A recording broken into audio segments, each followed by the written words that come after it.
నమస్కారం. PCN వార్తలకు స్వాగతం. వార్తల్లోని వివరాలు. అందరి యొక్క సహకారంతో ఉపాధ్యాయులు ఇతర డిపార్ట్మెంట్ అధికారులతో సహాయంతో చాలా విజయవంతంగా మనము ఎన్నికల్ని సజావుగా ఎక్కడ ఏ సమస్య లేకుండా పూర్తి చేయడం జరిగింది. అందుకు సహకరించినటువంటి ప్రతి అధికార యంత్రాంగానికి ఫ్యాప్టో తరఫున ధన్యవాదాలు తెలియపరుస్తున్నాం. అదేవిధంగా అనివార్య కారణాల వల్ల మన ఉపాధ్యాయులు కొంతమంది విధులకు హాజరు కాలేకపోయారు. దానికి వారికి కారణాలు చాలా ఉన్నప్పటికీ మన కలెక్టర్ గారు వారందరికీ షోకాజు నోటీసులు ఇవ్వడము, 48 గంటల్లో వివరణ కోరడం జరిగింది. ఎన్నికలు సజావుగా జరిగిన నేపథ్యంలో మన యొక్క మానవతా దృక్పథంతో ఎన్నికలు విధులకు హాజరు కానటువంటి ఉపాధ్యాయులపైన ఇచ్చినటువంటి షోకాజుల్ని మేము వెనక్కి తీసుకోవాలని ఫ్యాప్టో తరఫున రిక్వెస్ట్ చేయడం జరిగింది. డిఆర్ఓ సార్ గారు దీనికి సానుకూలంగా స్పందించారు.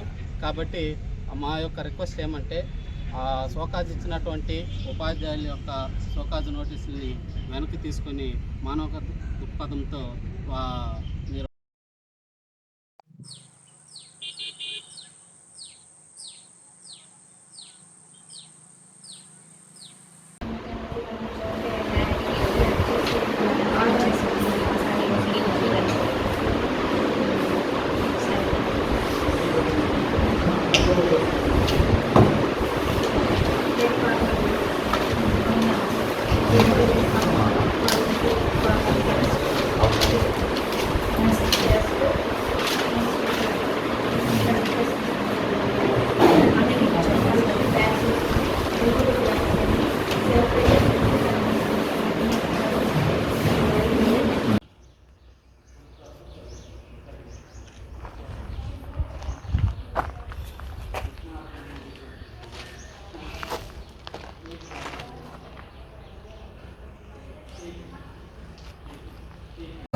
పేరు జే మురళీకృష్ణ, జిల్లా వ్యవసాయ అధికారిని.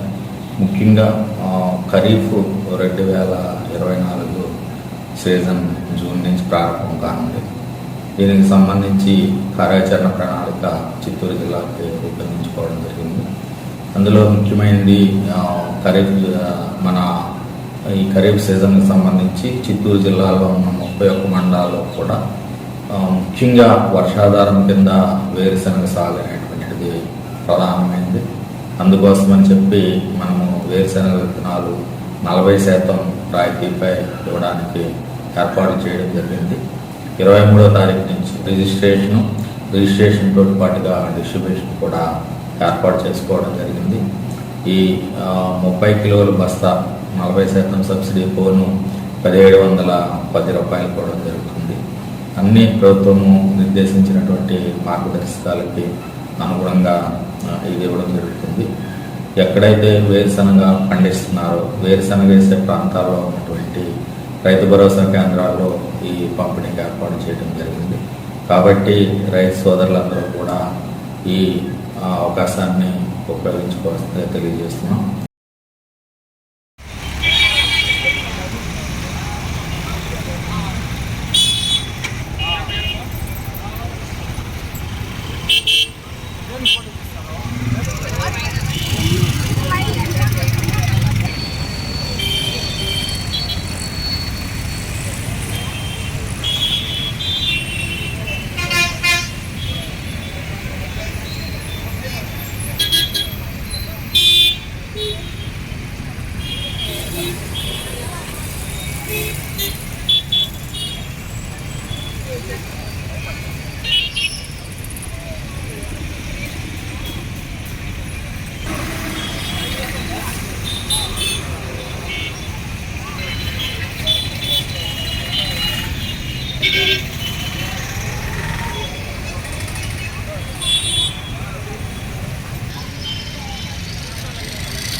ఆఫీసర్స్ టెస్ట్కి సంబంధించి ఈరోజు మన కోఆర్డినేషన్ మీటింగ్ ఏర్పాటు చేసుకున్నాము.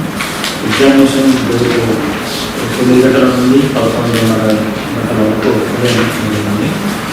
దీనికి సంబంధించి ఇప్పటికే 3 సెంటర్లు ఐడెంటిఫై చేయడం జరిగింది. ఒకటి Srinivasa institute of technology and management studies ఇక్కడ ఒకటి, సీతమ్స్ ఒకటి, వేరు ఇన్స్టిట్యూట్ ఒకటి, తర్వాత మదర్ తెరిసా ఇన్స్టిట్యూట్ ఆఫ్ ఈ 3 సెంటర్స్లో మనకు ఎగ్జామినేషన్ జరిగింది. ఇందులో సీతమ్స్లో 150 మంది, వేరు ఇన్స్టిట్యూట్లో 330 మంది, మదర్ తెరిసాలో 250 మంది ఎగ్జామినేషన్ రాస్తారు. ఇందులో సీతమ్స్లో మనకు 10 మంది స్క్రైబ్స్ కూడా ఉన్నారు. ఈ స్క్రైబ్స్కు సంబంధించి ఏర్పాట్లు కూడా దానికి సంబంధించి లైజన్ ఆఫీసర్స్ జరిగింది. తర్వాత కోఆర్డినేషన్ సంబంధించింది ఆల్ డిపార్ట్మెంట్స్ మనకు మెయిన్గా మనకు పోలీస్ డిపార్ట్మెంట్ నుంచి ఉన్నారు, ఎలక్ట్రికల్ డిపార్ట్మెంట్ నుంచి ఉన్నారు, మెడికల్ ఆర్టీసీ ఉన్నారు, మెడికల్ వెళ్తున్నారు, మెడికల్ ఆర్టీసీ నలుగురు మెయిన్ కోఆర్డినేషన్ సంబంధించి డిపార్ట్మెంట్ వాళ్ళు కూడా హాజరైనారు. కాబట్టి ఇప్పుడు మనకు జరగబోయేటువంటి ఎగ్జామినేషన్ సెంటర్లో ఉదయం క్యాండిడేట్స్ అందరూ కూడా 7 గంటల నుంచి 8:30 లోపు మాత్రమే సెంటర్ చేరుకోవాలి. నిమిషం ఆలస్యం కూడా అక్కడ అనేటువంటిది ఉండదు. కాబట్టి 8:30కు అక్కడికి చేరుకునే విధంగా అందరూ కూడా మనం ఇన్స్ట్రక్షన్స్ ఇవ్వాలి అక్కడ సెంటర్స్లో. తర్వాత సెంటర్స్లో అన్ని అరేంజ్మెంట్స్ మనము సీటింగ్ అరేంజ్మెంట్స్, డ్రింకింగ్ అరేంజ్మెంట్స్, తర్వాత డ్రింకింగ్ వాటర్, తర్వాత మిగతా అరేంజ్మెంట్స్ అని కూడా చేయాల్సి ఉంటుంది మేనేజ్మెంట్ వాళ్ళు. తర్వాత మనము ఐడెంటిఫికేషన్ ఆఫ్ సూపర్వైజర్స్ ఎవరో వాళ్ళని కూడా ఐడెంటిఫై చేసుకోవాలి. సీటింగ్ అరేంజ్మెంట్ అనేటువంటిది మీకు ఆల్రెడీ ఇన్స్ట్రక్షన్స్ వచ్చారు, ఏదైనా అరేంజ్మెంట్ చేసుకోవాలని ఇచ్చారు. కాబట్టి అందరూ దయచేసి ఈ మనం యూపీఎస్సీ వాళ్ళు వచ్చేటువంటి ఇన్స్ట్రక్షన్స్ ఏవైతే ఉన్నాయో వీటన్నిటిని మనం తూచా తప్పకుండా పాటిస్తూ ఈ ఎగ్జామినేషన్ మనం విజయవంతంగా జరపాలని చెప్పి అందరినీ కూడా రిక్వెస్ట్ చేస్తున్నాం.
ఫోన్ చేసిన నైట్ ఐడి కార్డు పెట్టలేదు అందుకని రిజెక్ట్ అయిపోయిందని చెప్పి శివా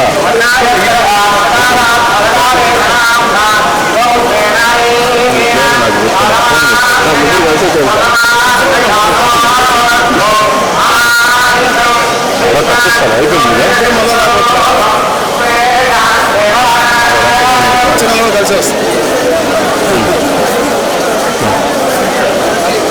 అయిపోయింది పూజ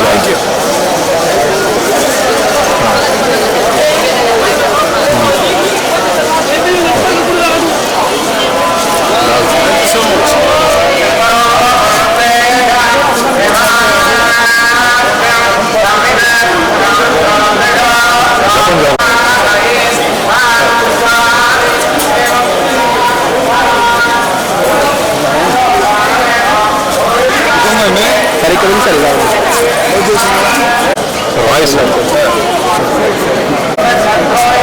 సార్ వచ్చాను సార్